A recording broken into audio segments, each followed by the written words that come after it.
ہر انسان مجبور تھا اس بات کے اوپر کہ کیا لکھوں اور کیا نہ لکھوں. ہر طبقہ اور ہر فیلڈ کے لوگ کومنٹس دے رہے تھے کہ ایسا تھا ایسا تھا ایسا تھا. ملک پاکستان کے اندر اب مرنا بھی جرم ہو چکا ہے.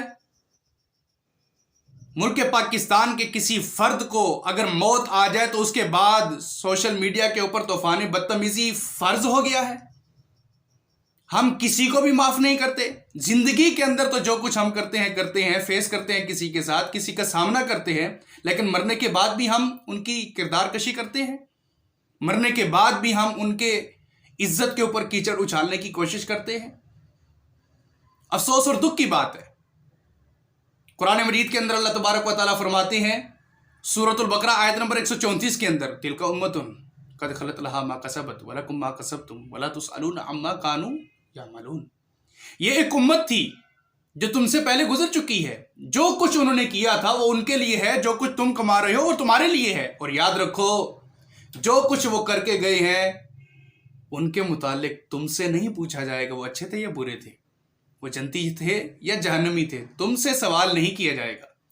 امی عائشہ رضی اللہ تعالیٰ عنہ فرماتی ہیں, صحیح بخاری کی حدیث ہے, اللہ کے رسول علیہ الصلوۃ والسلام فرماتے ہیں لا تسبوا الاموات فإنهم قد افضوا الى ما قدموا. مردوں کو گالی نہ دیا کرو, مردوں کو برا بھلا نہ کہا کرو. جو کچھ وہ دنیا کے اندر کر کے گئے ہیں اپنے اعمال کے مطابق اب وہ ان کی قریب پہنچ چکے ہیں. یاد رکھیے, چھوٹا ہو بڑا ہو, امیر ہو غریب ہو, کالا ہو گورا ہو, عربی ہو اجمی ہو, اس نے مرنا ضرور ہے. اور مرنے کے بعد ایسے بادشاہ ایسے شہنشاہ کی عدالت کے اندر کھڑے ہونا ہے جس کے کچہرے کے اندر ظلم نہیں ہے, زیادتی نہیں ہے, نا انصافی نہیں ہے, ذرہ برابر بھی نا انصافی کا کنسپٹ موجود نہیں ہے اللہ کی عدالت کے اندر. مرنے کے بعد جب وہ اللہ کی عدالت میں پہنچ چکا, اچھا تھا یا برا تھا, وہ اپنے اعمال کے مطابق اللہ کی عدالت میں پہنچ چکا. اب ہمیں گواہ بننے کی ضرورت نہیں ہے. اب ہمیں اپنے کومنٹس دے کر اپنے اعمال برباد کرنے کی ضرورت نہیں ہے. دشمن مرے تے خوشی نہ کریے, سجنا بھی ٹر جانا.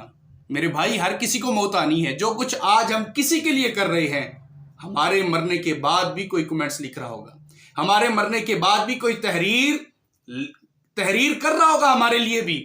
ہمارے مرنے کے بعد بھی سوشل میڈیا پر ہماری تصویر کے ساتھ نیچے تحریر ہوگی. تو ہم نے جو کچھ کرنا ہے وہ ہمارے لیے ہے. جو کچھ وہ کر گئے ہیں, جنرل صاحب ہو یا چھوٹا ہو یا بڑا ہو, سیاسی بندہ ہو یا عام انسان ہو یا کارکن ہو یا کوئی بھی ہو, ہر کسی نے مرنا ہے.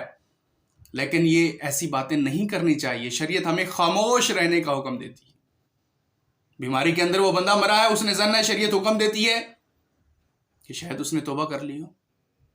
جن کے ساتھ انہوں نے ظلم اور زیادتی کی ہے شاید انہوں نے اس کو معاف کر دیا ہو, اس نے ظن ہے نا. لیکن ہمیں چاہیے ہم کوشش کریں کسی کے بارے میں ایسے کومنٹس نہیں دینے چاہیے, ایسی باتیں نہیں کرنی چاہیے. تو ہم نے بھی مرنا ہے, ہمیں اپنی تیاری کرنی چاہیے. ہم موت کے قریب تر ہو چکے ہیں, ہمیں اپنی قبر کو کالا نہیں کرنا چاہیے, اپنے اعمال کو کالا نہیں کرنا چاہیے. اپنے اعمال کی طرف دیکھیں, ہم اپنے بارے میں سوچیں, اپنے گریبان کے اندر جھانکیں. ہم کس مقام کے اوپر کھڑے, کس سٹیج کے اوپر کھڑے, ہمیں اپنا گریبان جھانکنا چاہیے. ہمیں کسی کے بارے میں کوئی کومنٹس نہیں دینے چاہیے. اور یاد رکھیے ہمارا سیاست کے ساتھ دور تک کا بھی تعلق نہیں ہے. ہم کسی کو اچھا برا نہیں کہتے ہیں, لیکن as a Muslim, as a Pakistani ہمارا حق بنتا ہے جہاں پر کوئی غلطی کرے تو ہم اس کی اصلاح ضرور کریں گے. سب سے پہلے اپنی اصلاح, اس کے بعد لوگوں کی اصلاح کرنا ہم اور ہماری